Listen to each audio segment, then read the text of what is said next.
God, who the girl feels becomes.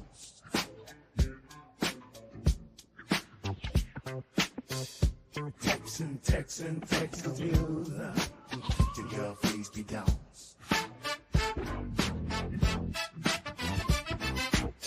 Texans on 3 is the best place to get your Houston Texans news.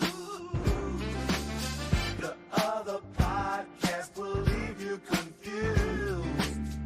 We got Frank, Nitty, and Patton, and Champagne Chef too. Yes, sir. Yes, sir, man. Y'all already know what it is, and what it ain't, man. We like to welcome y'all to another episode, man, of the infamous Texans on 3 podcast, man. Texans on 3, Texans on 3, Texans on 3, man. We are crunk, man. If y'all just seen us, we were just over there in VT's show, man. That's Texans 22. And man, that was fun. You know what I'm saying? It was brief, but it was fun. It was informative. You know what I'm saying? Shout out Leo and everybody over there, man. We're going to be, back in the building with those boys again soon, having them over here. And if you just heard over there, man, you know what I'm saying? First and foremost, let me introduce my co-host, man.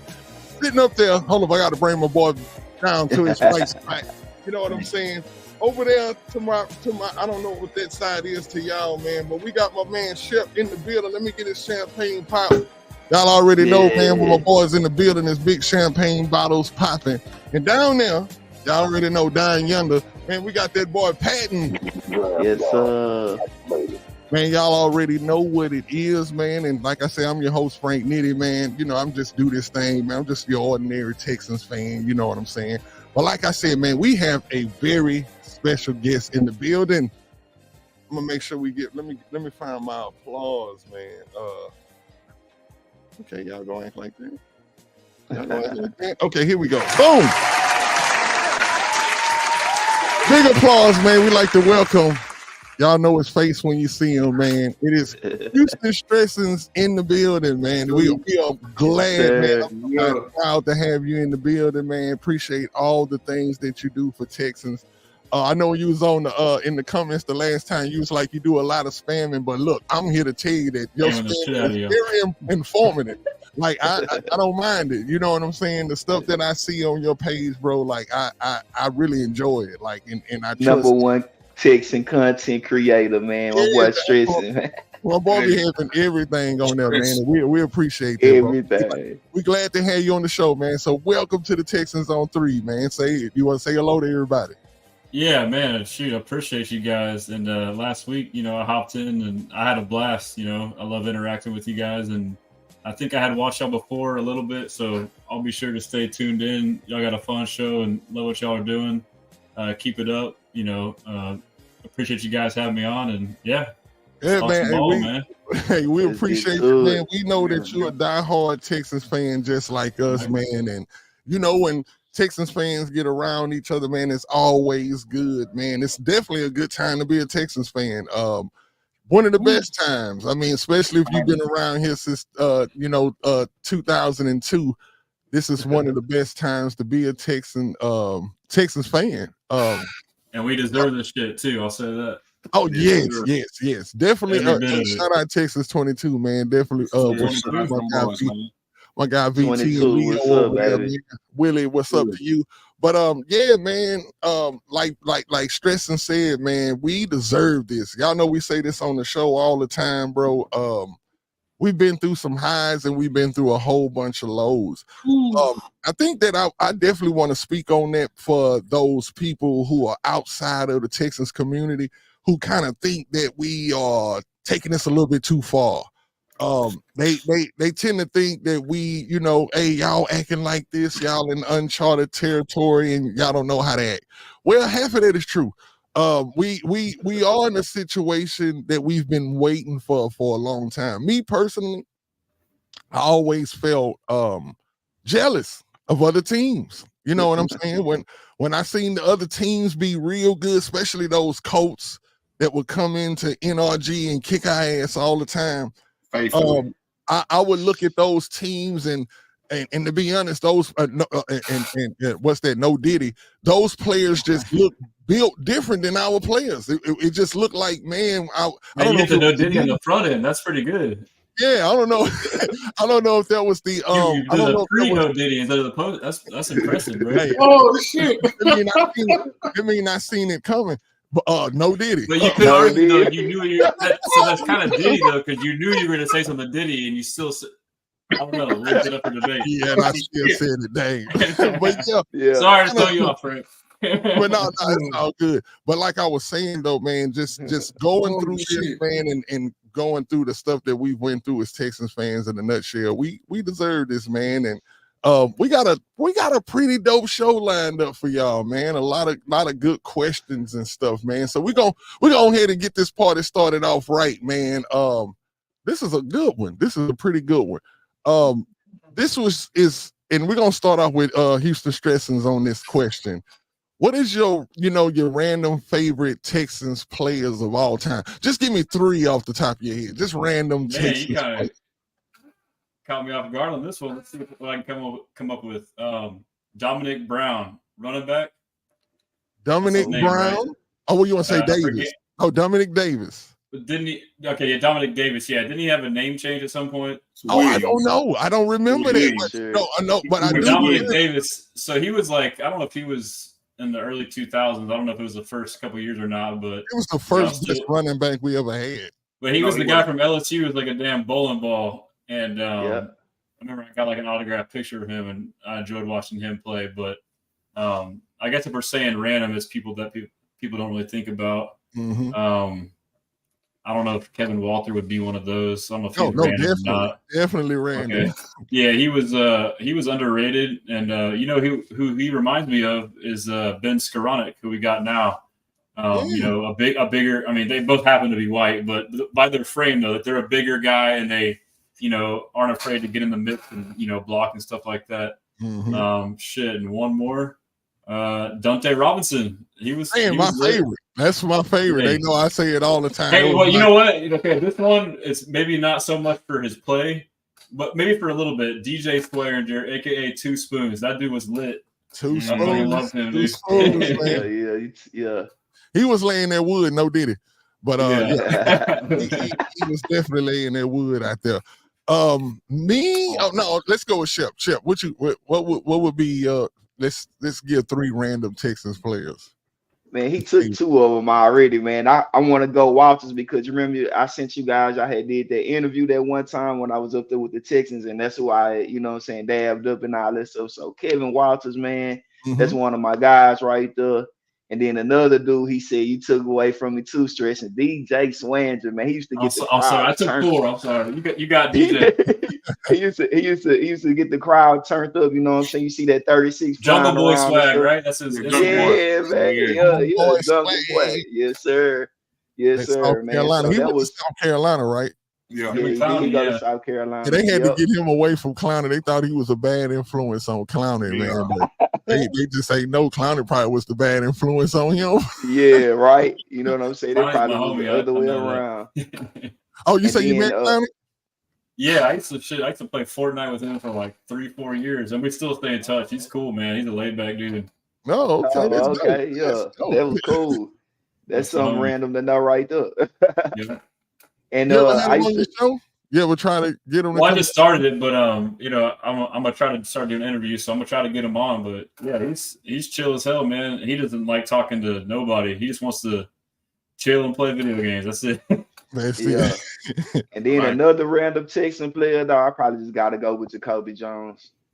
Yeah. I know y'all probably like, you know what I'm saying? He's kind of random, but I mean, I used to like him though. He used to come up there to TSU and stuff and chill and he all ran that. his Then stuff out of town, though. I think with a lot of the stuff that he did, that dropping the balls and no Diddy.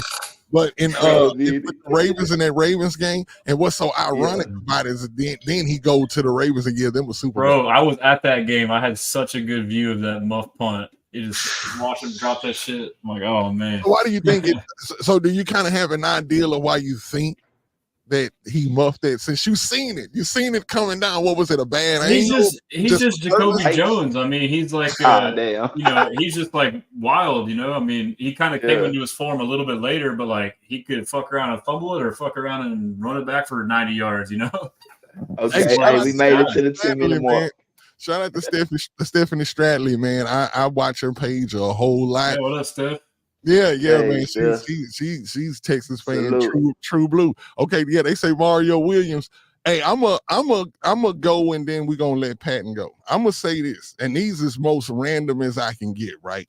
First, I'm gonna say Fred Bennett.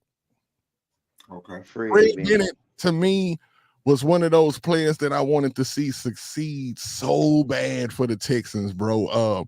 It just was something about him, especially playing Madden. If y'all know, on Madden, the dude could just make plays, but it just wouldn't go in real life. But you know what I'm saying? Fred Bennett, I'm gonna say Sharper, the linebacker that we had, number 55. He going real deep. Yeah, then I'm gonna say Simmons. I don't remember his first name, but he led us in interceptions for a while before Jonathan Joseph. He led the Texans in interceptions. He was a safety? Yeah, he was a safety. Okay, I think I know who you're talking about. His name Corey? I don't know. I don't want to say this wrong name, but I know for a fact his name was Simmons, and he led the Texans in interceptions. So what you gonna go with, Pat? Okay, all right.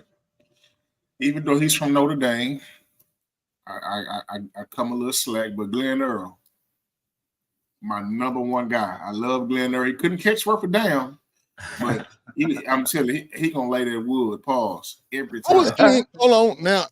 I know I'm gonna sound. Hold on now. When you first said Glenn Earl, I promise I went to defensive line. He's a safety. He was a safety. Yeah. Okay, Glenn. When he first got here, he was number 45. What's his number? It was 45. Then he changed it to 26.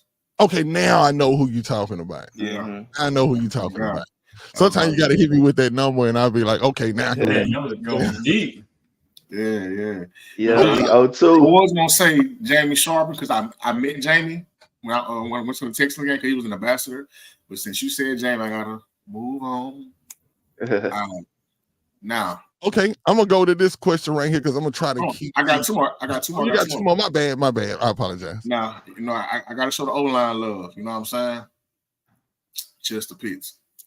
Hey, oh yeah, let's go. Yeah. Hey, I met Chester at Papa's one time. Man, he bought me a barbecue sandwich. What? Yes.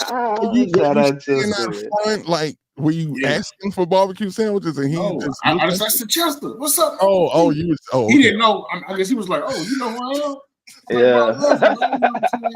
That's how easy it is to get your loyalty, mailman. I'm gonna buy you a sandwich if you start shouting me out. Hey, hey, for real, man. Look, hey, for real. So how did that happen? You were just in there. He looked at you. And he said, I was just passing you by, look man. like you need a barbecue sandwich. Like, I don't know, man. God give me this talent to always run into Texan players. Like, I meet a lot of them. You the mailman, bro. Of course. Yep. See, I wasn't a mailman at that time. I was young, I was very, very young. Matter of fact, Chester was still playing on the team at this time. So that's how long it was. But I said, Chester. We was in Papa's with my mom. I said, Mom, that's Chester Pitts. She said, what the hell is Chester? I said, Chester. I went over there, man. He bought me a sandwich, man. I sat down with him. We talked for a little bit, man. Gave me a bunch of good advice. That's awesome. My third guy. Okay, who your third guy? Running back, Stacey Mack. Lord have mercy. West Virginia, right? I'm not sure. That's random. I think that's you hit the most random than everybody. I thought I said the most random with Fred. Obviously, Stacey was our very first running back, though. No, not the first good one. Dominic Davis was the first good one. Ain't Dominic Davis, if I'm not mistaken, is he up in the Ring of Honor? No, but they was thinking about putting him up because he got injured. See, it was kind of sad. The thing, Stacey Mack was our best running back before, our very first best running back. Dominic Davis went out there and took that. And then, of course, who we had, Foster. So Stacey Mack was playing in the Dallas game? I believe so. Okay. I'm gonna have to go check that out. We got to go to the archives. What about James Casey? He's a flash in the pan though. James Casey, tight Oh, end. James Went to Casey. Rice. Yeah, he went to Rice. The fullback cool. slash. The fullback But slash. this one, who is this one? The guy from West Texas A&M that was like on special teams and was just knocking dudes' heads off. Had the long hair. Branham or Branham or I know. You know what I'm talking about? Nice. It was like 3-4 years ago, and he had like It's 2-3 Brahman. games in a row. He was just busting heads and like helmet was flying off. You either talking about Brahman, Yes, if I'm saying his name right, Kyle Brahman or Raymond. something. But there was another guy too that's coming to mind. It's because see, when you say Brahman, I don't know if that's the same guy that's Like from. Brahman It's another noodles, guy from. No, there's another guy from this Texas A&M that was with the Texans for about 2 years playing special teams, and he went to another team, but it's not Brayman though. Gotcha. He's another. He was a linebacker, nitty. No, he rarely hit the field except on special teams. But you're not talking about Cullen Gillespie, are you? Say it again, because it's not. It starts with an E. Cullen Gillespie. I think you're right. You might be saying his name. I wanted to say Ellington, but I knew I was wrong. I was like, nah, it's not that. Yeah, we could do this segment all day. That's why I say this next question kind of goes perfect and will go kind of, I think will be, we can just zoom by this because Jerome it's just, I think all of us are going to say Jerome Mathis. If you don't say Jerome Mathis, you're probably going to say one other name. And who is that? Houston Stresses. Well, I'm trying to recall. I don't know if you already know who it is. Earlier about Chef Jacoby Jones. I don't know if he was kick return, but punt return. I'm gonna give you the initials. Oh shit! H A-D. T What is it? A-D. H. Who? T-H. T-H. Now, you're putting me on the spot. I didn't know. Trendon Holiday. Oh, Trendon. Oh, shit. Yeah. No, but he didn't. Trendon, that's poor. Trendon. Yeah, but he was like preseason and like he went off in the preseason, right? That was it. Yeah, but he went to Denver and really showed what he can do. The other guy, Andre Davis. Andre Davis had 2. Davis. God. Yep. Andre Davis. There's another guy we're missing. Bro, I another remember that guy. game. I remember that game. That was off the chain, bro, to see Andre Davis run both. Was he the one that was like a journeyman? He was on the Browns too. Mm-hmm. Okay, yeah, that's what I'm thinking of. Yeah. Yeah, he kind of ran a little weird, but hey, that time when he ran those two, what's the name back, those 2 kick returns, like that was off the chain. But while you brought this up, I've been thinking this and saying it, and no one's saying it with these new kickoff rules. Like you heard Caserio and D'Amico talk about how it's a different play. They're saying it's more so like a designed offensive play, and I think Caserio said it's almost like a wide receiver screen play because you basically have 2-on-2 to the outside. Tank Dell returning kicks, bro, and then you look at his college highlight film. I don't know how, and now like the fact that you're starting, closer, the risk of injury is much more minimal. Mm-hmm. I can see us running Tank Dell back there, and I feel like no one's saying that. Yeah, you don't think about Damian Pierce though?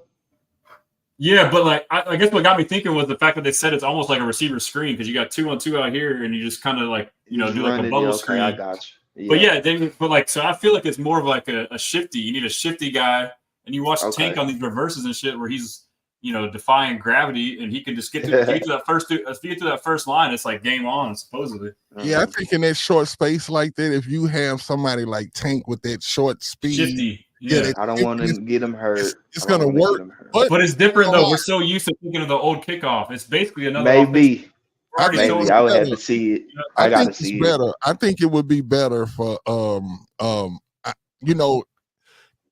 think the golly DP can be successful in this too also because running backs, the kind of way how this is going to be short and the way that the blocks are going to set up, it's going to be kind of like a run play almost. It's short distance blocking. So I think running backs are going to really be able to clown in this too. What is it? D'Amico was saying it was more like 3-on-3. I think Damian Pierce. Yeah, that's kind of what I was saying. Yeah, that's what I'm saying. I think this is where he's gonna make his mark on the team. He's way slimmer now, so we're gonna see where his mind frame is. The only thing I say about DP, y'all, and I'm gonna say this to be honest, it's kind of weird, man. Like, us on the sideline, we can sit and hope that a player, gets it right. That he sits to the side and say, "Yo, this is once in a lifetime opportunity. I need to get out here and do my thing," right? But I'm hard pressed to find that that he didn't think that last year. Like I'm pretty sure he wanted to be successful last year, right? And he didn't find that success. So it's like I'm still worried about DP, man. I want to see him, and I'm glad he did add an element to it now. He added a different vision. Yeah, his body looks it's different. Not a scheme fit, he was in a gap scheme where you just run right up the middle hard as fuck, and he thrived in that. And then in comes Slowick with the zone where it's more of like a wide, patient, find the gap, cut. And typically they say vision, you can't really teach it. So I mean, I hope he can defy that. That's what Mixon excels at. When I'm watching his highlights, man, dude got vision.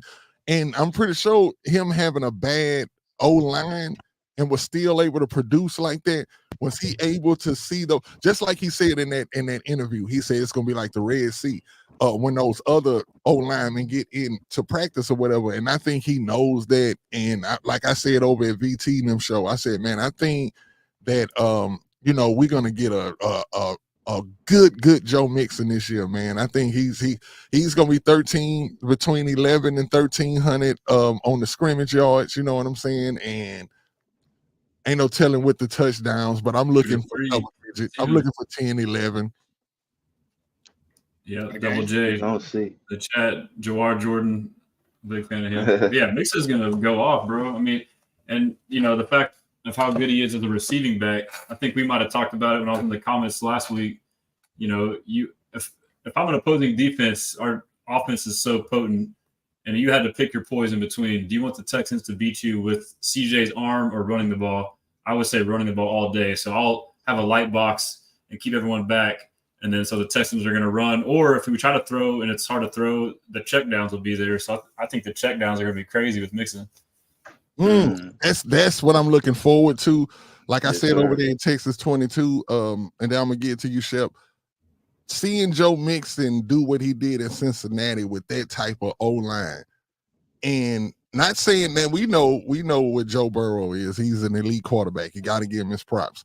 But I feel like with CJ, one of the elements that CJ brought to the Texans last year is that he was still good, even though we had a mediocre running game. So I think if we just get a little bit over mediocre, which I feel like Joe is going to put us way over that, but with that type of run game behind CJ, I think that just makes CJ more dangerous. And then you got these wide receivers and these tight ends. And, man, I start talking about this stuff, bro, and it's just like, man, this offseason is taking too long. But I just, oh, my God, it's about to be crazy, bro. It's about to be crazy. And I'm about to get to one of my favorite parts of the show. And that's, my favorite question. When I wrote this question, I said, man, this is going to be a good question right here. What do y'all think? And we're going to start with everybody. We're going to go around one by one. And everybody in the bull ring, y'all can type y'all's out too, man, because we definitely want to read those out too. So we're going to start with, let's start with you, Shep. What is your worst? Your biggest win. We're going to start with the biggest win first, and then we're going to go around with the biggest win. Then we're going to go around with the biggest loss in your Texans fandom career. Okay, biggest win. This we going with? Did we strictly stand on the biggest win? So this in history or just last year? Or? This is in history. History of the team. What is your biggest win in the history of the team that you can remember? It gotta be the first win ever, man. 2002. We playing against the Cowgirls, Battle of Texas. We expansion team. Nobody cares about us. RIP to my grandmother. I remember we was watching it in the den, and she's a big Cowboy fan, and she was messing with me so much. I was like, and then for us to pull that out and win, man. That's my biggest win in Texan history, the first win ever. Shout out Billy Miller. Yeah, shout out Miller, man. Shout out Seth Green, all them guys, man. Hey, for real, shout out Seth Green, man. The boys brought it home, man. I know that made Dallas sick. Yes, okay, well, let's go next. Houston Stressans, biggest win in team history to you. So I'm gonna on this topic kind of base it off games I've been at, which I've been at a lot of them, but it's got to be recency bias too. That Cleveland Browns playoff win, I've been to almost every game since 2002, and maybe a couple other games. That's probably up there with the loudest I've heard NRG.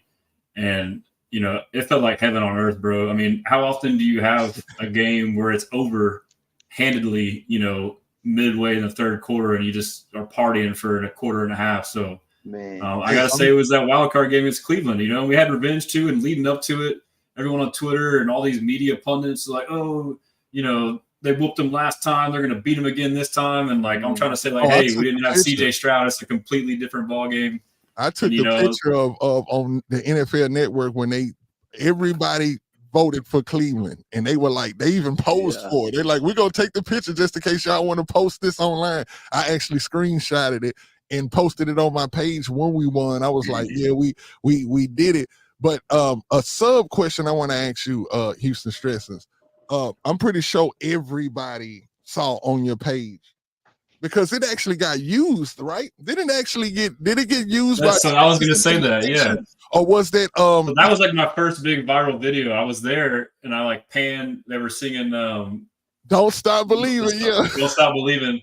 Yeah. And I kind of panned and I was like, it's a party in this bitch. I mean, I was just like, that was your video. That's crazy. Yeah, like, that was my first big viral video. And then a couple months later, Texans started using it. And like every day I'm on Instagram, like going through stories, I'm like seeing my own video. I'm like, this is crazy, bro. I'm still looking for something. Compensation, Vandermeer. I'm gonna hit you up, bro. Hey, that's dope. Hey, Stephanie says. But it was funny though. After that game, like how before, you know, like Browns are Super Bowl dark horse favorites, and then after they lose, of course they lost. They had like, you know, before that, Joe Flacco's the best thing ever. Yeah. They changed their whole narrative. Like, they're like hot shit. I'm already to go off. And then we beat him like, you beat Joe Flacco. He sucked. Like, y'all were just praising him. They were doing that. And then they said, of course, you know, we suck on the road. Like, you know, they started making up all this shit in hindsight. I was like, man, that's crazy. Yeah, I said this on the last show. The narratives that was changing so much last year, where even with the North Carolina, with the Carolina Panthers, they were saying that Bryce Young's going to a better situation than it is with the Texans, and CJ's gonna have problems because of the Texans, and who is he gonna be throwing it to, and all of this stuff. And then all of a sudden, when CJ elevated the team, and they looked at Carolina, they say, well, see, Carolina didn't really have a team that's set up for Bryce Young. Worst receiving room, the best receiving room. What the fuck changed? The quarterback. And that's what I said. But I want to give Stephanie a shout out on her comment. She says 1910. Giving Shep his props. He said there are no losses, just learning. They are all erased from my brain. So we with you, Patton. What is your favorite win? Oh, easily, dude. Christmas Day. Chris Brown field goal to beat the Colts. Our very first win over the Colts. Oh yeah. I was what cried that day. So the first time that we defeated the Colts, like, I'm not gonna even lie, y'all, I didn't even give sometimes you think, to try to come up with an answer. I'm gonna do this live on the spot. I have let's see, out of all my favorite wins, I have to say though, for real, and I got some pictures that I want to show later on in the show if I get to it, but I want to say the first playoff win. Not the first playoff win, I'm sorry, but the game that we won to send us to the playoffs. That game where TJ Yates hit Kevin Walters on the slant. The Bengals. That game right there, bro. No, it was against the Bengals, right? I think that was. He had his parents up in the nosebleeds. I never forget that. Y'all know. I remember that game. They showed his parents up there, and they was like, "Yo, they needed binoculars." But that game, bro, to me, it did something to our franchise, because, like, even though we won that first playoff game, but I still don't think it's as special as that game, that play, because I think that's what put TJ Yates, like, cemented him. You know what I'm saying? In the lore of Texans history, like, with that one play, that one pass, because I remember thinking this as a Texans fan, and I'm ashamed to say this, but I didn't think it was going to happen. If you go and watch that drive, When y'all get a chance, go back and just watch that last drive. Watch TJ make that play where he had to run. He actually had to do a little where it looked like he almost I remember that, ball, bro. And he had to get a first down, and he went and got that first down. And I remember just sliding to the edge of my seat, like, are we about to really do this? Because we never done it. It was never done. And I'm like, yo, are we really about and just seeing that pass, bro, even it was a simple play, but it just meant so much, bro. And it was just like a weight just fell off me that's never been back on ever since. Was that 2012 when we ended up the Jacoby Jones game where we played Baltimore that same year?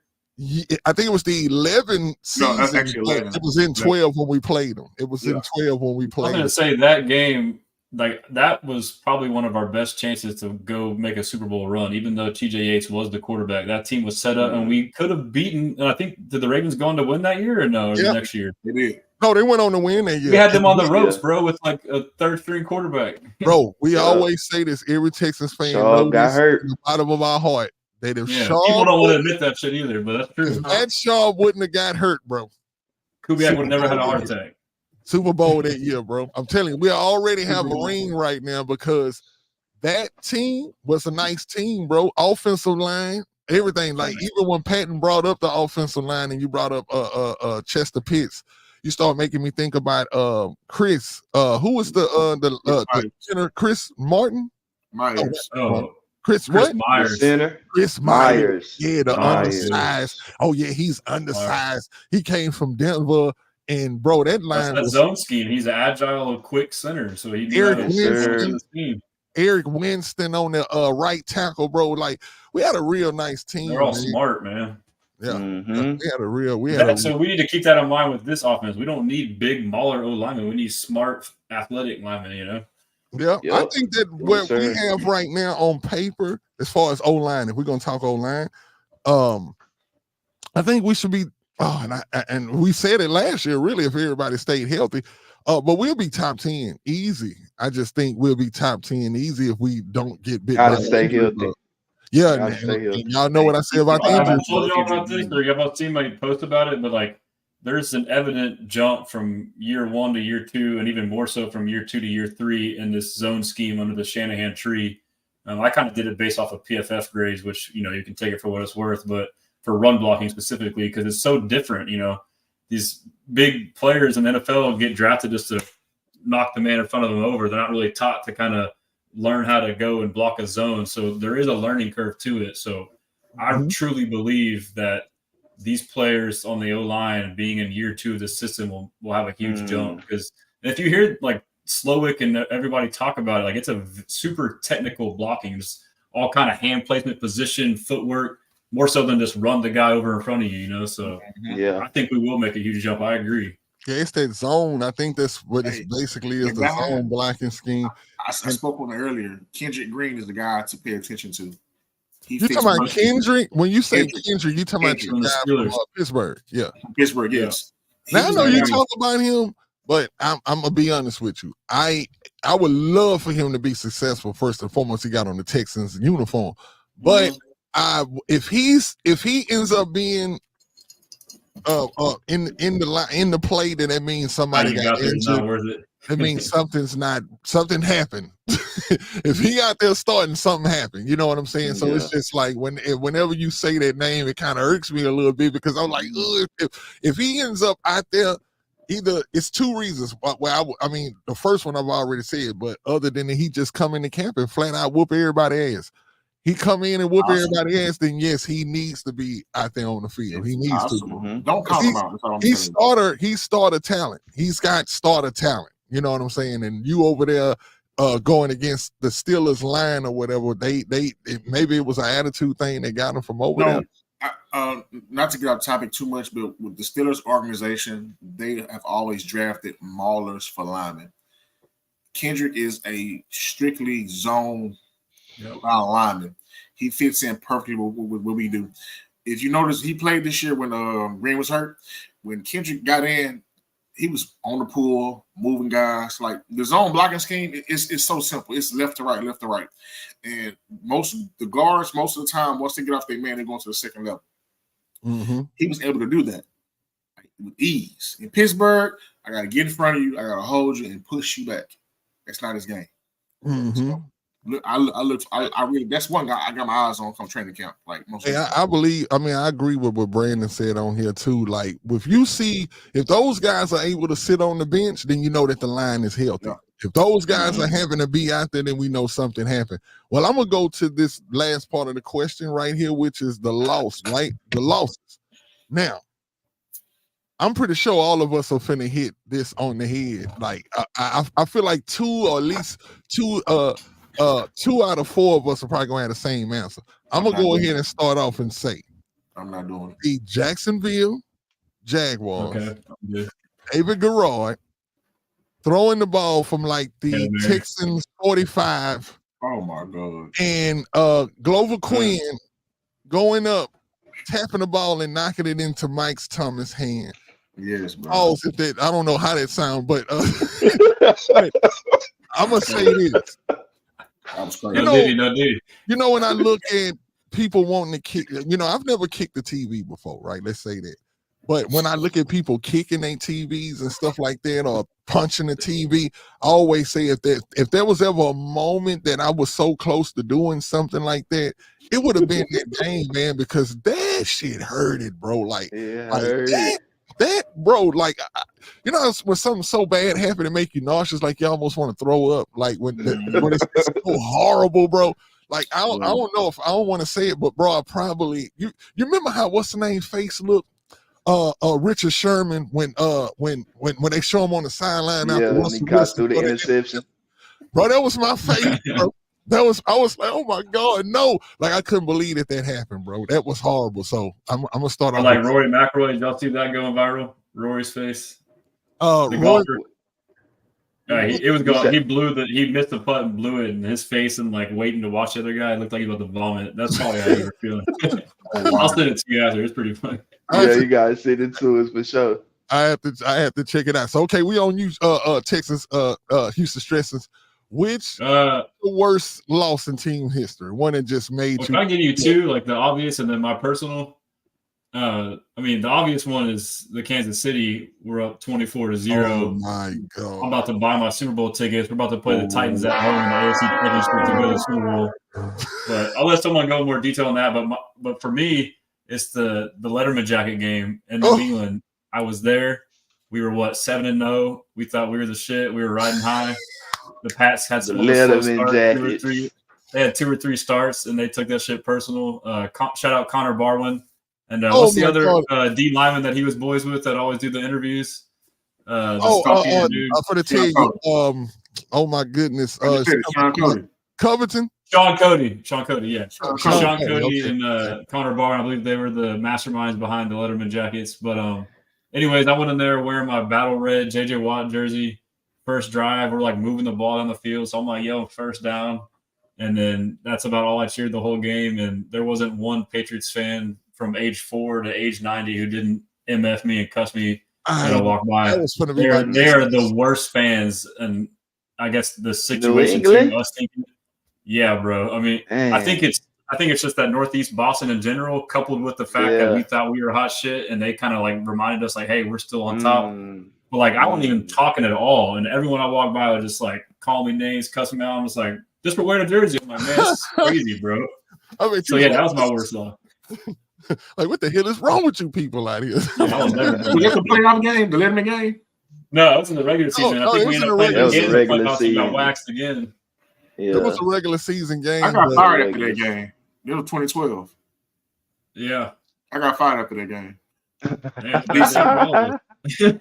What were you working at then? HEB. What you did it have something to do with the game as to why you got fired? I was trying to go back to school. Oh, okay. Oh, it wasn't the game. Okay, I'm about to say, damn, the game got my man fired. Might as well, man. I thought he was he probably had his ear pods in, was on the one out. The man was like, you got to get the hell up out of here, bro. But broke a bunch of merchandise. Yeah. What would you say? Did you say your shit?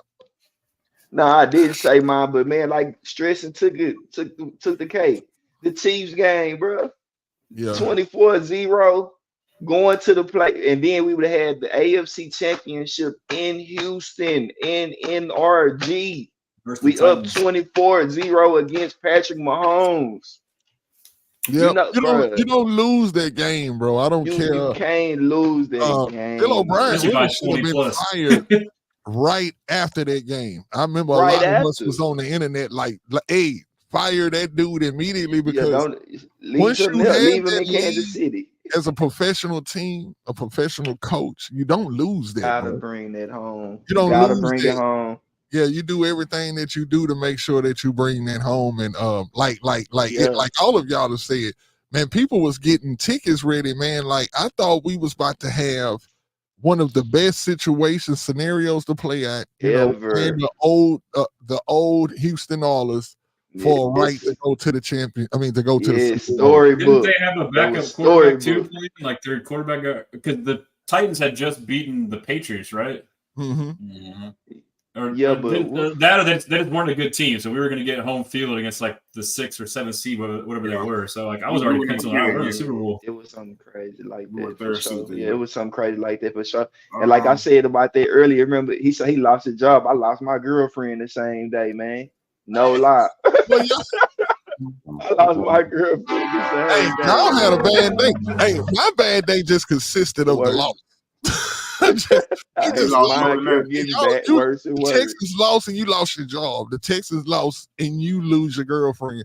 Like, that's pretty sad, man. But if I didn't lose it, I never would have became a mailman. If I had the bad day sample up here, I would play it. I would be like, so you had a bad day.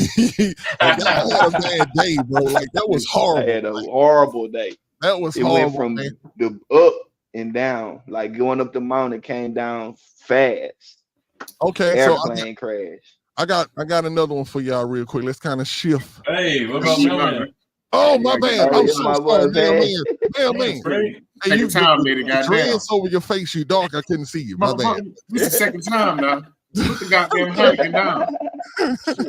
Now, anyway, I'm gonna keep this shit real quick. Back to the Colts. Rosenkopf the game. You almost made me spit on the screen, bro. Like, you stop drinking because you forget your shit. For real, that game, we were up. We were leading, as you know. Yes, we were. Us beating the Colts don't happen that often. So this was like, we're about to do it again. I'm allowed to see it. So we up and defense on their ass. We picked out Peyton. We throwing touchdowns. Sage is having a great game. Then that helicopter happened, and all hell broke loose. Rosenkopf. It was crazy. Yeah, that was Gary. So crazy. Who was that Gary Brackett that ran that back? Yeah. I hated him after that play, bro. Like I did too. I like nothing about Gary Brackett no more, bro. That was the only way we could have lost that game. That shit was crazy. Bro, Gary Brackett was an all-star against us on defense. Man, why? He didn't play good against nobody else. Nobody. When it was time to play the Houston Texans, bro, he was Ray Lewis. He was Ray Lewis. Dude, it's Ray Lewis, bro. Hall of Fame. Like, why is this happening to us, bro? Like, I'm telling you, man. That's my second. I would have said that's like right after the Jaguars. That's right next because that play, like, I'm gonna tell you what's messed up about that. Right, what makes you sick to your stomach is that I'm pretty sure all of y'all felt like I felt. You saw him tuck the ball and you saw him start running. You're like, okay, he about to get the first down. Like, this is about to be a first down, and dude, like. I don't know what he thought he was doing. I don't know, bro, but it was the worst thing. And it's like, it started making me think like, bro, dare I say the dreaded word, but I started thinking we was cursed, bro. I was like, why would that happen? And then not only that, we had a nice lead, bro. We just like once Gary went and scored that touchdown, we just went downhill, bro. It's like they knocked the wind out of us, and when they got the next possession, they scored again, and it's just like, yo, that was sickening, bro. Yeah, NRG was rocking before that too. Man, that place was electric, and then it just took the breath out of the place. You was at that game? Yeah. How many games would you say you attended, Houston Stressan? Yeah, I don't know. I mean, pretty much most of them until this past couple years. It was coincidental timing. You know, I started a family, so I got 2 little girls, but we happened to also suck, so it was that much easier to not go. But I mean, aside from these past 2 years, I would say home games at least 80% every year, and then I go to at least try to go to at least one away game, if not two, every year. So I don't know what that adds up to. Oh yeah. So what about the practices? Life. Do you normally find yourself out there? I'm blessing, bro. What's that? I said, do you normally find yourself out there at the practices? Like doing training camp? Yeah, so training camp, I actually just got mine today through the season ticket holder. I don't know if y'all are planning on attending, but I picked the Packers, the first one, and there's like a NFL something day. I don't know if y'all saw that on there, but it's supposed to be like we're having all kind of events, like it's like all over social media. But I'm trying to get my press pass, so hopefully that comes through and I'll be there every day. You should get one, man. You make a lot of content. You should. Hey, ain't gonna lie, you next up for real, yeah, man. You next up, man. Like a lot of stuff, a lot of people always reposting. If I get a guest, I'll just take turns. You know, like hey, Chef's yeah. Pat's yeah. I'm walking with a letter in my hand. I'm looking for CJ. Speaking of camp, I'm gonna start off with you, Patton, since I got you last time. You know, who's gonna be a standout at camp to you? Who you think is gonna be a standout? Well, I'm gonna dig deep pause. I'm not gonna name the obvious people that most people are gonna think I'm gonna name. So I'm gonna go with the undrafted guys. Okay. I sent you guys his film this morning in the pod, but yeah, you did. Oh, you did. As a matter of fact, let's see if I can run it right quick. No, the linebacker from BYU, Max Tooley. Mm-hmm. I know we've been talking about the third linebacker spot, and I really feel like this guy has a strong chance to like take that position, that third spot.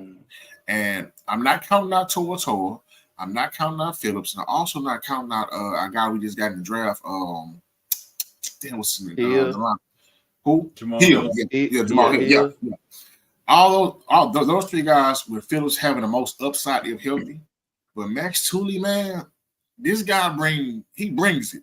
He's not the fastest, he's not the strongest, he's not the biggest, but he's gonna bring it every time he gets. I'm telling you, he can catch the ball, he plays the run real good. Like he has a motor that he just doesn't stop. Given a year or two, I've never seen him. So this is gonna be my first time seeing him too. Probably gonna be a lot of us first time checking out dude, but I want to see a little bit of his highlights if we can. I've been going through the undrafted guys, man. Like those guys, they have to make the team. Fair use, you two. Fair use. Fair use, baby. You two, let us make it, man. Please. Hey, y'all see that? Fair use. He's number 31.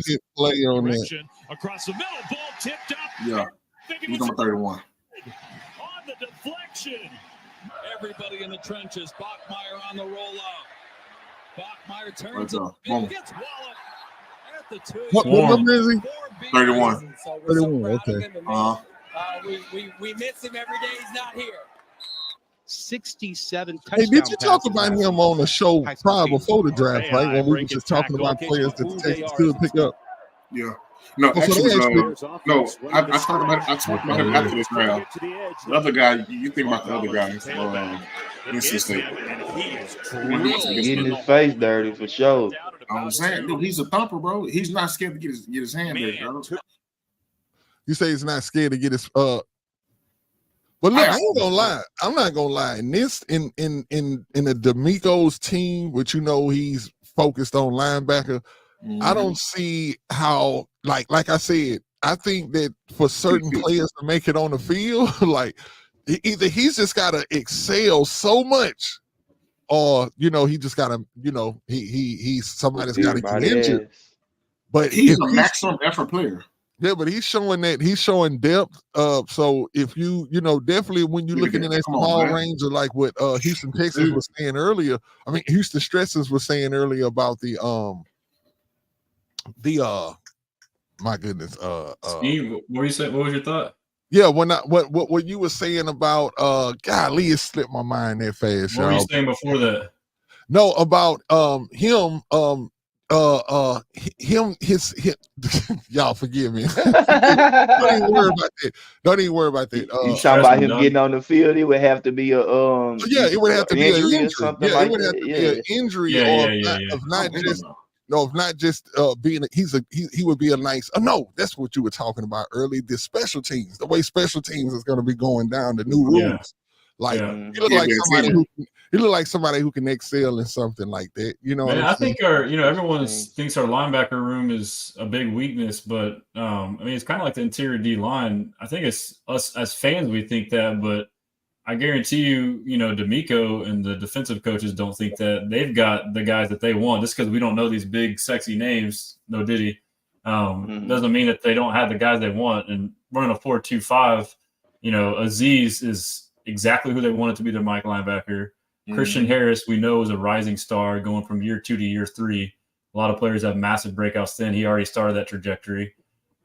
Jacob Phillips, you'd mentioned, Mailman. I think he could be this year's Blake Cashman. He probably won't get as many reps because we already have our 2 linebackers, but he's somebody who has all the athletic ability, was a former higher round draft pick.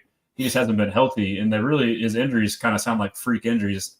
So I don't know if you can really knock him for that, but and then Henry To'oTo'o, he's another guy who's be patient with, bro. Like people were like, yeah, he had his low moments, but I mean, he's still developing, and plus, and I always say his upside to me is that he went to Alabama. I mean, exactly. I mean, Alabama. He has that part of it taken care of. Now it's just all up here, Alabama is not taking up no. And then Jamal Hill, he is like, that was the cool thing about this draft is I feel like our roster was so stacked that we could afford to take more developmental picks. But shit, let's just say that Jamal Hill develops faster than we like. He could be a producer this year, but worst case, he's projected to be an all stud special teamer. So I mean, I like the linebacker room, man. Hey, look, there's Corey. What's up, Corey? Yeah, I just said To'oTo'o, bro. Yeah. Hey, I really think too that you know what I'm saying, that the linebacker room is strong. I believe like with Shire, Christian Harrison, like those to me, and I feel like Shire, he may have had a year where he went over there to Tennessee, and he probably wasn't rated as one of the top linebackers in the league, but I think he's back home in the D'Amico system, and I think that so. And I'm not just saying this because I'm a Texans fan at heart, but this is with the mind as well. I just think that they are gonna excel, bro, with him. Them to me are like a top duo in the league. You know what I'm saying? Yeah. I want to say when you look at what the Ravens had last year, right? I want to say the Ravens had one of the, when you look at they first 2 linebackers, Roquan Smith, Patrick Queen, they were light side. I think we can have that in Houston. You know what I'm saying? I think we can have that. They may be a little smaller than those guys, but I think that we still got that type of play. We can have. The difference is like height. I mean, everyone has this like stigma of like labeling guys of where they're drafted, and that means that's how good they are in the NFL. Like once you get in the league, that don't mean shit, bro. Nico Collins is getting slept on. Oh, he was in the 3rd round. I don't give a damn. He's a top 10 receiver. He may be pushing top 5, but it's the same point with these linebackers. You look at the Niners. Look what D'Amico did with Dre Greenlaw and Fred Warner, like 3rd and 5th round picks, bro. But like no one's talking about it now. So I mean, I don't mean shit. So I mean, if these guys were drafted in the 1st and 2nd round, they'd be like, these are all pros. But because these guys are later round guys, that's just something I didn't get my chest. It drives me crazy, man. People get so fixated on where someone's drafted. Like that shit don't matter. It's dope that you bring that up. And if a lot of people like, if you got to understand that in the NFL, I want to piggyback on what he's saying. A lot of the times that just like anything in life, you have to have heart in order to do it, and most of the time it's these players that get drafted, and I say the 4th round on down, right? They come in with automatic chip on their shoulder. It's like automatic, like, oh, I got picked in the 4th, I'm about to show y'all. That's where your Fred Warners and all of, we didn't had a few with the Texans that was like late round picks. Well, the other part of that too, though, is you need a coach that's willing to admit they were wrong, because like it's just like college ball. Like the 5-star recruit gets all these extra chances over the other guy, even though the other guy's better. Play the best damn player no matter what. So I mean, to me, D'Amico's the kind of coach is like he don't give a damn where he drafted you. He's willing to admit he was wrong right away. So I think those 2 things have to work together, And yeah, he says it right. He said the best player is going to play. Yep, they said that in the press conference too. That's probably the biggest thing, honestly, is the coach's ego, letting go of like where you drafted somebody and willing to. They're also worried about how it's going to make them look. Like, no offense, but Bill O'Brien, if he were to draft someone early and there was a better player behind him, he wouldn't play that dude. That's one of the biggest things that changed with the Texans that I like. That, and I kind of feel like Caserio brought that from the Patriots. That's when when people will say, "Oh, the Patriots way, the Patriots way." I understand where that was coming from, but one thing about the Patriots way that I like, that I can actually co-sign with, and I'm glad Caserio brought that over. And it's about competition. Like, if you ever notice with the Patriots team, the reason why it always looked like they had no-name players out there, because just like what Houston Stressan was saying, they put the best players on the field. They're no name to us, but they're not no name to them. That's my point. Like, exactly. So for our linebacker room and D tackle, we're all tripping. Like, why didn't we sign this name? Why didn't we sign that name? It's like, because they think they already got those dudes right here, and we don't know shit. Wait till y'all see. Wait till y'all see what Tim Settle's gonna do. Wait till y'all see, because like we've talked about it on the show, right? We know what spots are solidified, and that's Danielle Hunter on one end. Anderson on one, and Danico in one of the defensive tackles. That other tackle position, we have about like at least 3 players.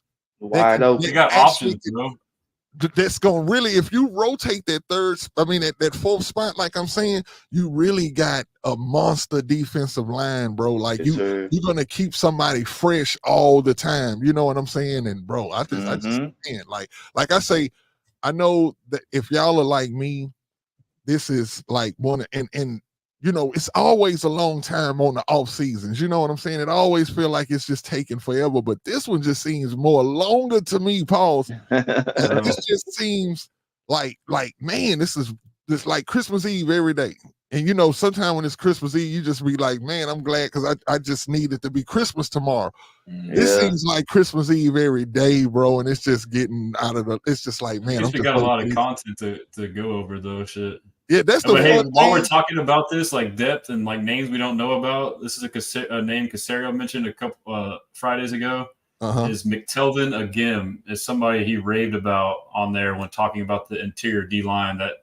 I honestly had never even heard the name, but me neither. Look, I was just going to say that.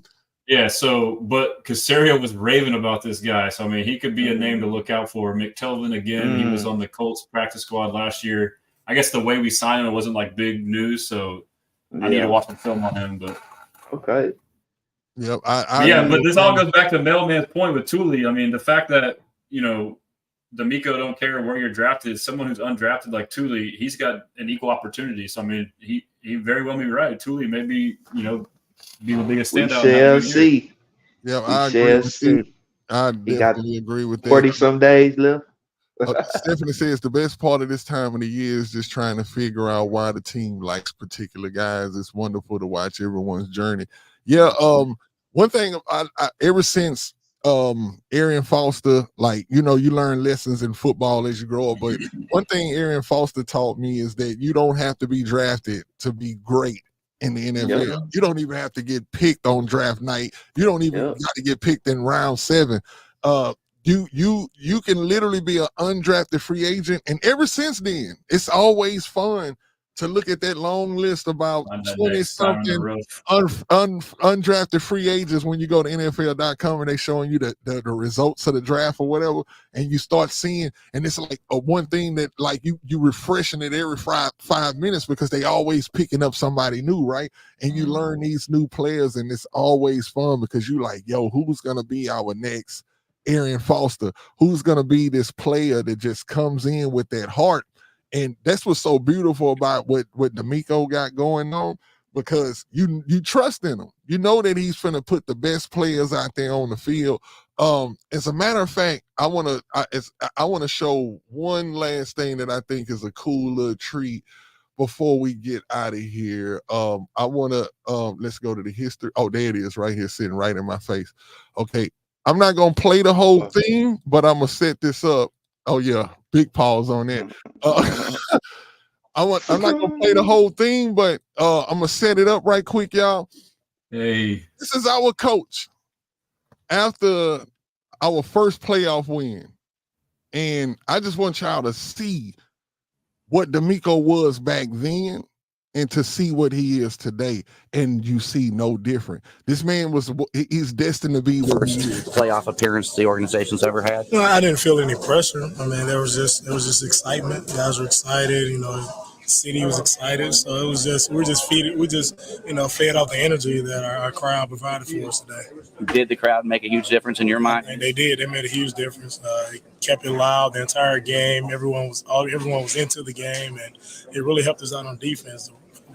Noise level, and kind of made it tough for them to call their plays. And it seems like you had pressure on Andy Dalton all day long. Was that a focus of practice this week of how to keep him on the run? Of course, that was our main focus, was to make it hot for him, make it hot, make him have to make tough throws, and that's what we did. We got him in third down, and we were able to come after him and keep the pressure on him. Did things really change for your defense after JJ got the touchdown and all the way through the second half? That was a huge momentum lift for us. When JJ got the touchdown, of course, the confidence level, rose. Everyone was excited, and we continued to, feed off of that. What JJ provided for us, that huge play, that just catapulted us to take it to the next level. Does he have the best hands for big men you've ever seen? Because he does this in practice. Yeah, he does. He's always knocking balls down in practice. He catches them sometimes. Hey, big pause on that with DeMeco. Hey, Coach, I got your back. But hey, I just want to say this, that what are y'all like me when I watched this video earlier, right? I was like, first thing came across my mind is like, man, it's the same DeMeco. Like DeMeco has not changed, bro. And when they gave him captain, we done all heard about how his rookie year they named him captain, and how he galvanized the squad even then. It's just dope, bro, to see that was in him, pause, way back then. You know what I'm saying? That to see that it is funny. The same, he looks the same. It's nothing changed, man. It's still DeMeco then looked like he can run on the field now. You hear the players say it all the time. Look like he can go run a couple of reps right now. How did that make y'all feel seeing that? I had the exact same thoughts going on. I mean, I was sitting there thinking like, like hindsight's 2020. Now you look back and like, of course, this dude was going to be a head coach. I mean, he talks the exact same way. Yeah. I don't know what it is about him. It's just like a calm demeanor, but he somehow exudes confidence and, motivates people around him. I mean, I thought the exact same thing, man. Yep. Makes me proud, man. Makes me proud. What you think? You want to go, Pat? Oh, it's on me. Well, shit, what I see, man, he even killed, and you can just tell, man, with that mentality he got and the way he talk, man, he just a leader of men. You know what I'm saying? Yep. You can just tell he just a leader. He a leader. That's why he was a captain. That's why he had the C on his jersey and stuff like that. He just a leader, man. Don't get too overhyped, because it was still business to take care of, even though that was just the first playoff win. I could tell DeMeco was thinking about, hey, this just on the first milestone. Let's try to get to a Super Bowl. You can see it. You can see it in his eyes. You know what I mean? Stressan was saying, man, bro, Sharp, man, we could have won the Super Bowl that year, but come on. What it's on you, Pat? What you think? It's really simple, man. That's Quiet Storm. He's not a rah guy. When he talk, you listen. You understand what he's saying. You don't have to ask him, what did you say? Because you get it the first time. He's always been that way. And to see him as now, he was already a leader of men then. Now he's not only a leader of men now, he's a leader of our organization. You know what I'm saying? And we finna get a ring this year. I keep telling people. Hey man, I'm with you. Hey, and we'll say this. I want to touch on this, and then I got one thing that we'll close out on. I want to talk about the fact of how, most appreciate that. I want to talk about how he spoke about the fans in that, and how it sounds identical to how he says it today. When he says that hey, Houston, we need y'all in there, because he knows what that crowd does for a team. If you listen to that interview, he had just said that he was like, man, just the whole way that the crowd had, he said basically the crowd had everything to do with that win. And so it really is, man. So when we have y'all in the crowd and stuff like that, and me, man, we have to continue that same. I think the Cleveland game, I think it woke something back up in Houston. I think we have something to be proud about, because if y'all remember when CJ first came here, it used to be cringing to me too. It actually used to make me cringe that, that we wasn't showing up to those games, but they deserve that. I mean, from the product that they put on the field, nobody was going to spend their hard-earned money on it. You know what I'm saying? Nobody's doing that. And I still, like I say, I want to thank Hannah, Cal, for all of what they did to the team, for listening to the city, because there's not too many times, and I'm telling y'all, and y'all should know this if you've been watching football for a long time, there's not too many times where the football team actually listens to the fans. I'm telling y'all, that's rare. That's rare air. They don't. Oh, yeah, to me, bro. Yeah, normally they don't do that. They don't. They used to have a saying in the NFL that if you listen to the fans, you're gonna end up in the stand with the fans watching the game. So they used to kind of make us fans feel like, oh, so they don't want to listen to nothing we got to say. Well, over these last couple of years, this year and a half, I've never seen a team. Bro. Yeah, I've never seen a team just go and listen to that. So I also want to say this too: when we rocking those H-Town jerseys for the first time, and we see those H's on the helmet, man, we got to give a shout out to Hannah too, man. We gotta know that H. We know what it stands for, Houston, but just for a little while, it can stand for Hannah just a little. Hey, but we need to thank them too, though. Those 2 years sucked, but I guarantee you that shit was intentional and it was for the better. So while we hated it, I mean, whereas you have other owners like Jerry Jones, I call it perpetual mediocrity. He's more than fine just getting enough to keep the fans excited. He's more than fine going to the playoffs and losing in the first round. Yeah, I would rather do what the Astros did: tank, rebuild, stack, reload, and be set up for 5 or so more years to make legit runs. So shout out to Sean. You knew they like stayed through, and they were taking all the shit from us, but they stayed true to what they were doing, and it worked, bro.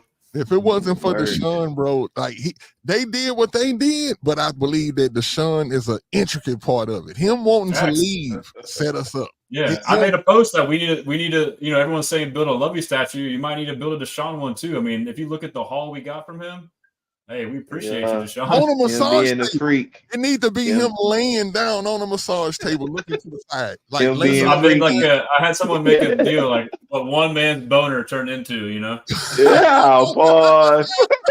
What one massage led to is like 7 drafts. No Diddy. I'm sorry. Yeah, that is. I didn't mean it like that. I'm saying like what one horny dude. I got you. Okay. I'll stop.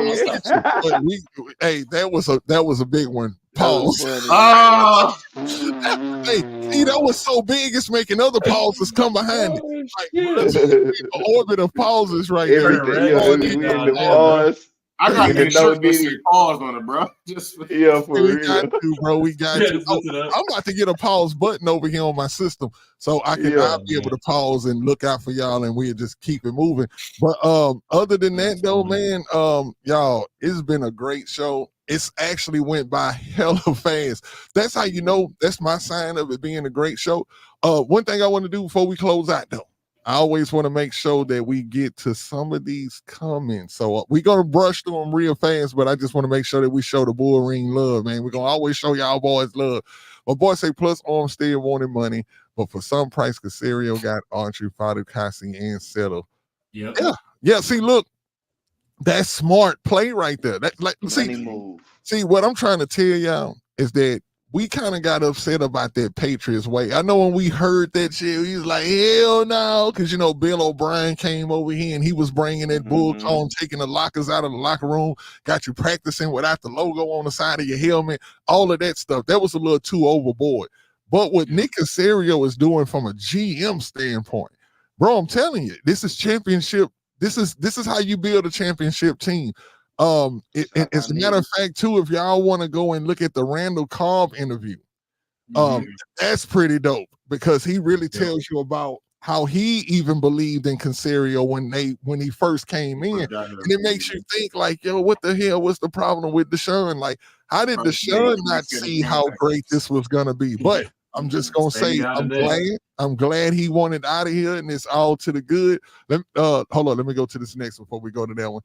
Corey Barrett says, I think Mechie about to shock people. Hey, bro, I'm with you on that one. We're about to talk about him, but I think we're about to cash. We agree, Corey. Shout out, Corey. Yeah. I definitely agree. I think that dude is about to work himself into a fourth wide receiver. Barring anybody gets injured. Put it like this: our depth on the team is so crazy deep that, bro, that's what championship teams are made out of. I mean, look at all the teams that have won. They all have depth. They all have depth, man. Let's see what this. I think their plan is to have Mechie be the slot next year. I think so too, but every time I think about that, bro, I'm like, yo, I think we both want to be one and done. That's over, bro. That's over.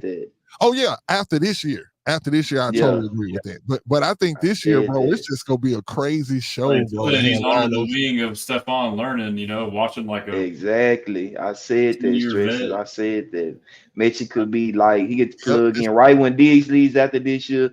We can plug Mechie in right there. Exactly. Okay, that's the best case scenario. But also crazy was a missed field goal away from going to halftime in Baltimore with the lead versus the number 1 seed. Yeah. That game still pisses me off, bro. I was at that one too. So many, it's so many. I'm traumatized by being a Texans fan. So that's why I really don't. That Will Anderson trade, bro. Like, I don't know what y'all was doing during the draft, but when I saw the Texans were back on the clock, like, bro, that was. You say you did what, Stressan? I love that trade. I had friends that were like, "Oh my god, all the draft capital!" Like, damn, to hell with all that shit. You just got 2 generational players. They're not just athletes; they're cornerstones of your franchise, bro. Exactly. And people know how I am when I go to talking about like the fact of at the end of the year, like you say, hindsight is 2020, but I know everybody's excited about the fact that we ended up picking the offensive rookie of the year and the defensive rookie. Like it's like having man. Speaking of the Will Anderson trade, I know we haven't talked about it, but I want to send a special shout out to my boy C. Royal, RIP. Oh my God, man! Yeah, you know what I'm saying. I remember me and Royal going back and forth about the Anderson trade, man. That was our biggest. We feuded about that for the whole offseason after that trade. It just made me think about him, man. But hey, that's funny, Brandon. That's funny. Yeah. But hey, most definitely, man. We RIP to C. Royal, man. When VT first came on the show, when we had VT on the show, he actually had a comment up here. And like I said, man, he was definitely a force in the Texans community. I would love to go into the spaces and hear him talk. He would roast and go off on people, man. I would be like, yeah. he have me coming on there sometimes just listening anonymously. I'd be like, hold up, I don't want to see me on here. Go off on me. I don't want to go off on me on here. But yeah, RIP to the brother, man. Man, we dedicate this Texan season to you, bro. I'm gonna be thinking about you every game, man. Because I tell people all the time, man, life is serious, man, and you know, sometime in life we base our future like in so many ways, bro. At the end of every Texan season, bro, I always don't take it for granted to watch that first kickoff of the next new season. I actually make sure that I'm through doing everything 30 minutes before the first week 1 game because I have to see that kickoff, right? Because I remember whenever I see the last game, I always say, man, you're not promised to see this next kickoff. It's not a promise that next year football season that you're looking forward to, that you will actually be here. So we have to take life. Almost gone. Don't take this right now. I would kill for football right now. Shit. Yeah, for real. Don't take this football for granted, man. Just know that you know what I'm saying, we right around the corner, man. It's about to be some beautiful things going on. What does this horror say? Congratulations on reaching 100 subscribers. Hell yeah. Okay. Hey, we thank y'all, man. We done made it, bro. We done finally made it. Hey, make sure if y'all are on Twitter or if y'all are on YouTube, make sure that y'all hit like and subscribe, man. It does a lot for our channel and helps us keep doing this thing, and it helps the algorithm help to, to keep putting us up there on y'all screen, man, because sometimes they're shadow ban you. So those likes are very important, man, and make sure y'all subscribe too. And we thank you, Horace, for that accolade. Let's see. Texas 22 said Bob being GM and HC was the worst part of the Patriots way. Yeah. Do you want to know what's crazy though? For real, Texas 22, because I don't know if this is Leo or if this is VT, but I'm just gonna say this, bro. That if you look at that interview with Bill O'Brien, it's almost seeming like he's trying to make it seem like, yeah, that wasn't a good idea for me to be GM. But you didn't say that when you were GM. You was getting your Skip, not Skip. What was the Chip Kelly? You was getting Chip Kelly on. To be honest, y'all, did y'all ever get the idea that Bill O'Brien did not want to be GM? That interview was bullshit. He's like, oh, it just got thrusted on me. Like, bullshit, bro. Yeah. Y'all clean. Trying to put the blame somewhere else. Yeah, he wanted that shit. Hey, did Bill Gaines pass away too, right? Did Bill Gaines pass away? Who? What's that? Did Bill Gaines pass away after that? I'm not sure about that one. No. I'm saying it wrong. That was the other, the Texans, the other guy that used to do the Smith, Jamie something. Smith. It's Jamie something. No, he wasn't in the GM office. I think he's like the vice president or something. Vice president. Yeah, Roots. So did y'all watch that interview with Bill O'Brien and the Boston College deal? Yeah, that's what I was watching, and it seemed like he was just. He said that like basically they went without a season, without a GM. And he's like, yeah, and it's basically like me and another guy making decisions, and the other guy is fucking Easterby. Easterby, like stand up for your job, man. Stand on your business, man. If you did and made the decisions that you made, stand on it. It's now if everything. Clowney told me that though, like years ago when he was negotiating his contract, he's like, this Easterby. Before we all knew about it, like this Easterby guy is the one doing the contracts. So he was like, he hadn't been doing that stuff. How did they let that dude, bro? Like, I would never for the life of me, man. Like, that gives me hope, though, because if he can go get a job up there, I can probably get a job. If they hire this dude, like, come on, man. Easterby was a Jehovah's Witness coming to your door. Do you believe in God? Like that's shout out to the Jehovah's Witnesses out there. But we've all met people that are persuasive. You know, you try to, sometimes you just get taken advantage of. I don't know. Maybe. Yeah. Yeah, but hold on, I'm gonna read one more of these, y'all. Shout out to the bull ring, man. Yeah, says halfway apologizing now, so he stops getting made fun of, and he wanted it. See, the thing is, too, I believe VT is that if he'd have found success in that whole thing that he was doing, if that had been looked at, it's like, yo, you'd be talking big shit. Oh, he'd have been like, that was my ideal. I had to go to camp and say, hey, man, I think I got this GM bug. I think I can do this. You know what I'm saying? Like, but being that he see that it didn't work, now he's like, okay, I want to place the blame somewhere. Exactly. And then I think he's trying to keep his nose clean for a future NFL job. You know what I'm saying? Yeah. So they always trying to do that. The way he coaches doesn't fly anymore, too. Like, even though he was a decent coach, like X's and O's, but like he's like that hard ass, I'm gonna kick your ass type. That shit don't fly, man. Yeah, that's not this day and age. Like y'all are equals. You're not like a fucking like I'm just gonna dominate you, you know.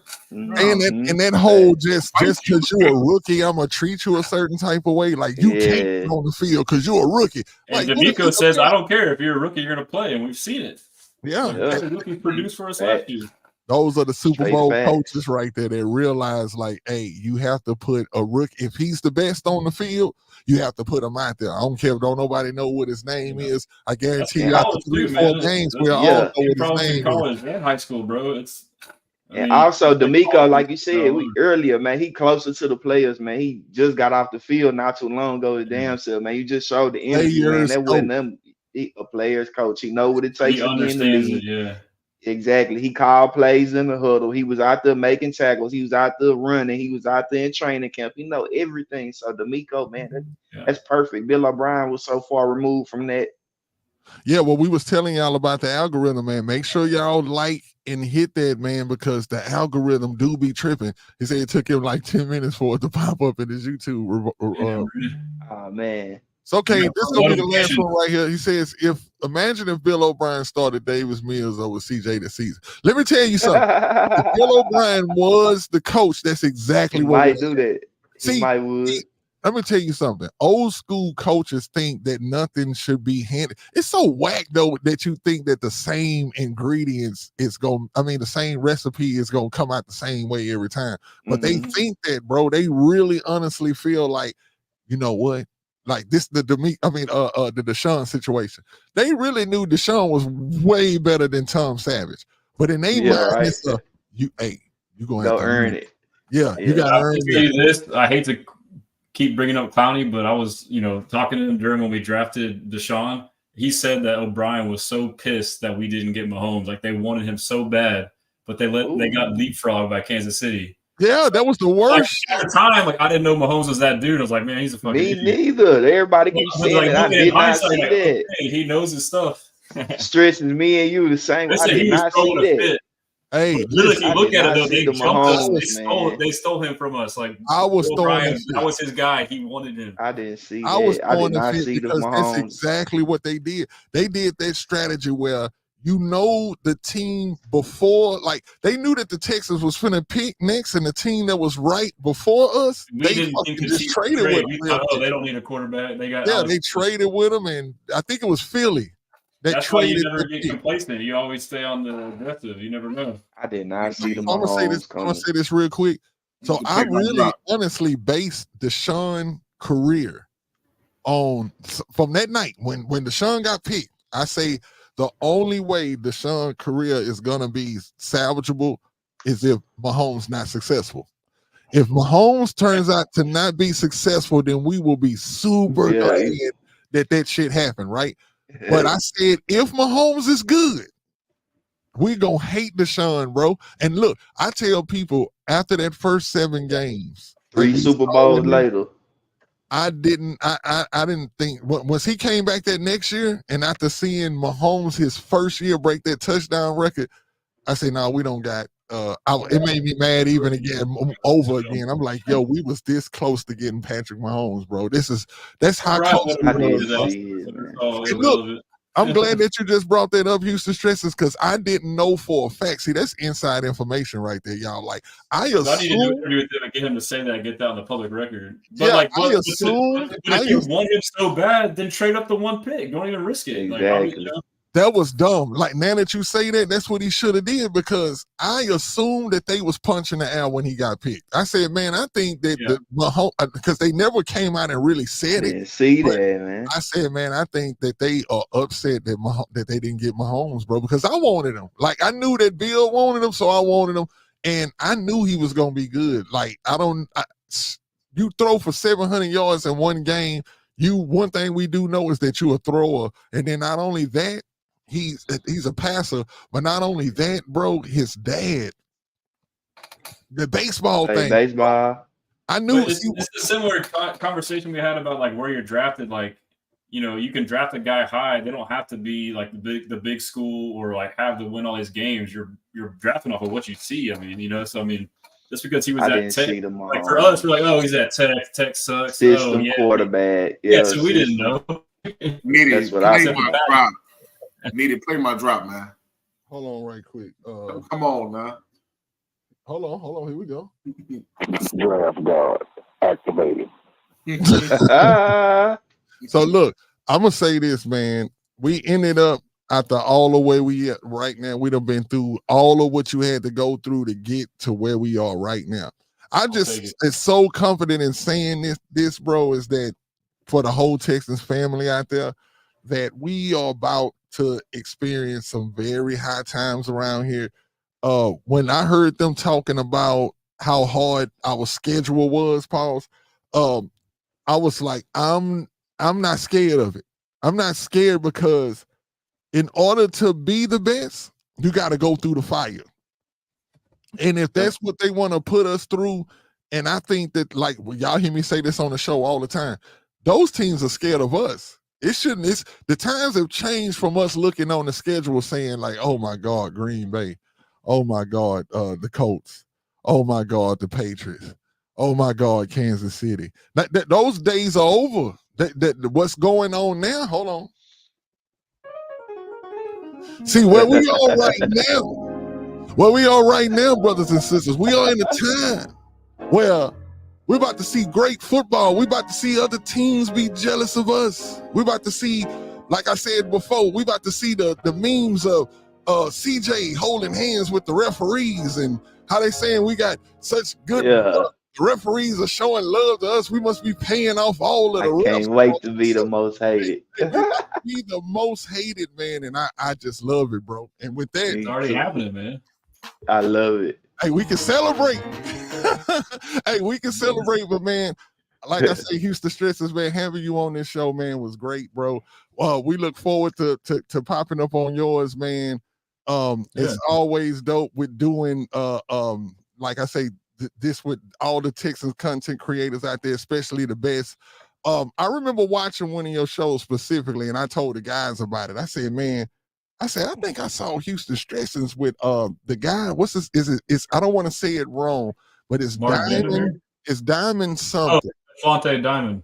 Yes, bro. Yeah. When I seen that guest on it, I say, oh yeah, y'all doing y'all thing. Like y'all. That's not even. I was a guest on a show, and I'm boys with him. And he was in the chat and was just chopping it up, and then he came on and popped in on us. Hey, that was on H-Town Rundown. Shout out H-Town Rundown. Yeah, shout out H-Town Rundown. That was dope, bro. I'll hit up Diamond. I'll come on with him or tell him to come on with y'all. Hey, hook that up, bro, because to me, I ain't He's gonna a real lie, one, dude. that was one of my favorite Texans contents thing I've seen so far this whole season. I was like, I had a lot of questions for him, and like I was asking him like crazy in-depth questions, and like he's saw that. Bro, he's the wide receiver guru, bro. Like he's changing the game, dude. Yeah, like him and the guy in Florida. He said it to his boy Goldfeet. Like the way they're training, it's like unconventional, but you see a lot of these top producers are doing it. It's not the standard teaching that you're seeing. So I mean, to me, it's super innovative. It's awesome. Did he ever play before? Who? Did he ever play? Diamond. I don't really know his background, but I believe he played in college. I'm not sure where. Okay. I mean, he had to of the way he knows the game. Yeah, he knows the game, bro. And like I'm a big fan. Like I say, when I saw him on that show, I was like, yo, because what he does with Tank, and I've been seeing him working out there with Diggs. It's like it's crazy, bro. And he's worked with Nico too, right? He's worked with Nico. Whisperer. Yeah. And then he said like he's basically had most of the Texans, and he's thinking that he's gonna have the remaining like Joe Mixon, Schultz should be out there soon, but somebody gonna hire him as a wide receiver coach pretty soon. CD Lamb, Keon Coleman, Malik Neighbors, Marvin Harris. He's had like all of them, bro. Too. Yeah, he had a bunch of them. He got he top A-list receivers. A lot of his stuff is like this hand kind of deceit, and then he calls it light switching. Changing your speed, full speed, half speed, kind of like very accelerating. Yeah, it probably was a post that you posted earlier today where I seen it showed Tank being tied, where Tank was like super tired, bro, and he still ran a route anyway. Like he was telling him to get through it. Yeah, he said he's the dog days. And he's more than a trainer, dude. He's like a role model and like a motivational. He's that's dope, dude, bro. Especially for these younger guys. Like if I was the Texans, I couldn't ask for a better trainer outside of my facility for them to be with. I mean, he can relate to him.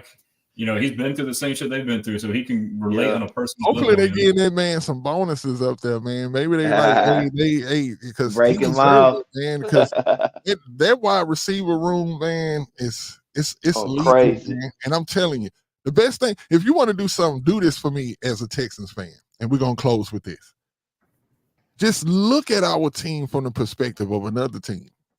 Just look if you were a defensive coordinator or whoever, and you got the Texans on your for your verses next week, and you crazy week, bro, and you know what you're gonna have to face on that offense, and you know what you're gonna have to face on the defense, bro. Like I'm telling y'all, we up, and the type of coach we got. They say we up, we up, y'all.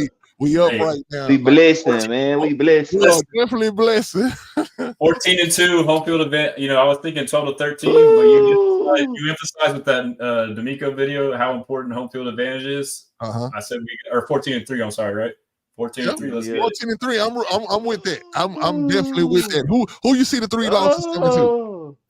We got to go back through. I mean, this we got that stretch of the 3 in there. I mean, probably lose at least one of those, if not 2. But I mean, the beginning of the schedule was a cakewalk, bro. We could start 6, 7, 8-0, honestly. Yeah, I think 7-0. so. I think so. Yeah. I think So it's very imperative we get off to a hot start, so that way we have some wiggle room to lose a couple in there. But I mean, Lions is tough. Cowboys we got. So I mean, like, you know, there's 3 or 4 teams that we could lose, you know, 3 to 4 games against. I think, you know, it's the Chiefs. That's as long as we don't lose to Dallas. I'm missing somebody else. Dallas game. I see. I hate that I'm just a traumatized Texan, man, because I hear y'all talking, bro, and I'm like, yes, and then I'm like, damn, we still got to play, y'all. It's only the second year of season. It's something in the back of my like. I had the mindset. I was at the season ticket holder event. I ran to AO Texan Nation. I told him the same shit. He's like, "What do you think?" I was like, "I think Super Bowl, but you know, I'm kind of worried about the past." He's like, "Bro, don't worry about that." I was like, "You know what? You're right. I think we can win the damn Super Bowl, bro." Everybody keep telling me, you're right. Just say it. There's nothing wrong with saying it. There's nothing wrong with saying it. Nitty, Stressans. Hey, look at what Tank Dale said.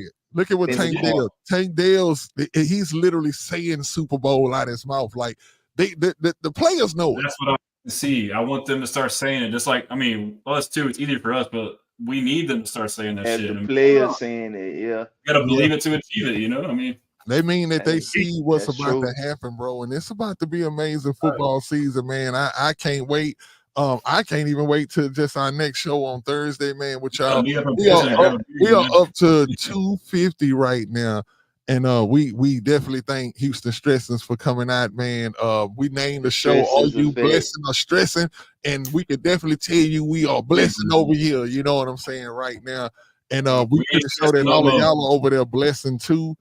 Getting ready for this Texan season, man. We're gonna keep bringing y'all dope content. And more dope guests, like, you know, Houston Stresses, man, because, like, you know, we in this thing all together, man. Like Landry Locker say, probably try to get him on here too real soon. But other than that, man, y'all have been great. I always say, make sure I'm looking in the camera when I say this. We definitely appreciate everybody who takes out their time. We don't care if you come in for 5 minutes, 6 minutes, 7 minutes, however many minutes you come in, just as long as you hit that like and subscribe. But man, we appreciate you coming in, because we know that us as Texans fans, man, we in this together, like I say, and we gonna be here for y'all, just like, you know what I'm saying, y'all gonna be here for us, man, and we just appreciate y'all. I'm gonna close with that, man. I'm gonna let my guests, if anything they want to bring to the show before we close, man. We're gonna run that dope theme music, and then, man, we're gonna get up out of here. Yeah, man. Just for that, hey, I seen we just got to 100 subs or whatever like that. Subscribers, I appreciate that, man. That's a blessing. It's the 22nd show, and we already got the 100. So, you know, we need to keep getting those up. Like, comment, share, subscribe. And then I also want to salute my boy Stressans. You know what I'm saying? We blessing today, though. Hey, man, salute for coming on to the show, man. That's big for us. You know what I'm saying? You kind of like the #1 content creator for the Texan community, as I see, man. You got all the videos, you got all the insights. So it's just, you know what I'm saying, an honor for you to come on the show, man, and rock with us. So salute, man. Hey, y'all go follow Houston Texans. You know what I'm saying? Houston Stressans. Y'all make sure y'all get that in. We got all the content you need. Back that up for my guy, man. I'm happy to have you, man. Like, definitely. I'm gonna tell you, I've had a very, very shitty day. A very, very shitty 48 hours. And I didn't even know that. But you here, I'm good. Exactly, man. Tomorrow. I hope all is well. Everything's good, Pat. We're all fan, bro. I know. And I want to close. I want to close with this. And if we don't figure it out this show, we will figure it out, and then I'm gonna bring it up on Twitter. But the whole time we've been doing this show, Houston Stressans, is there anybody, like, you know, we always have a Hollywood lookalike, right? Is there anybody that people tell you that you look like?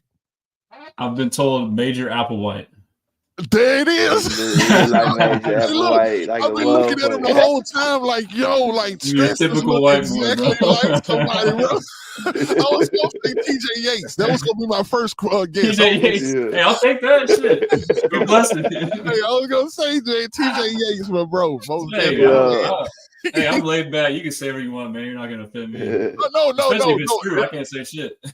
No, it's actually like, bro, you look like somebody from a movie. Like, oh my God, somebody said it too. Keep going. Like, this going. one might be it too. Peyton Manning. Oh, that's this fucked one up. might be Yeah, it. that one's fucked up. Now you crossed the line, Willie. Willie, we're not cool, bro. Hey, Willie, damn, Willie. Because you know they going crazy in the bull ring, man. Hey, don't try to hit my guy with the "Hey, you guys." Yeah, man. Omaha. Yeah. Frank was about to go say like Brad Pitt or something, and then Willie's like, "Oh, Peyton Manning." Man. No, we're gonna give him better, man. Now my guy look like Superman. We're gonna give him the Superman. Hey. You know what I'm saying? We'll go with the Superman, bro. Yeah. They patting a straight Marvel dude anyway, so he like, you can see that, huh? You can see that. Yeah. All right, but other than that though, y'all, man, we appreciate y'all coming through, man. Enjoy y'all dinners, your late nights, or whatever you about to get follow into, Stressans, man. Go follow my make guy. Sure y'all follow everybody, Stressans. man. Y'all follow Texas 22, and y'all make sure that y'all follow Yes, sir. Texas on 3, man. It is going down, man. We enjoy y'all. We love y'all, man. And we will see y'all this Thursday coming up, man. So let's run. Cue the music. Cue that music.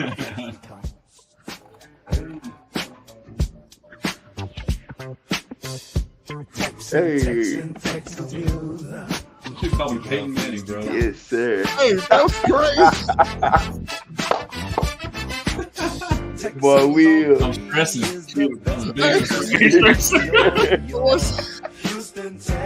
was fucked up. And we don't like the coach anyway. Don't say Peyton, man. Oh, good, Willie. Frank Nitty and Patton and Champagne Chef too. We got Houston Stresses 2 up in this mug, man. Hey, Yes, like sir. I said, man, we like to thank y'all for coming out, man. Hey, my boy don't look like Peyton Manning, man. Hey, hey, man, appreciate you, Houston Stresses, man. We out of here till next time, man. We'll see y'all. Houston, Texas on 3. man. 1, 2, Salute. 3. Texas. Salute, everybody.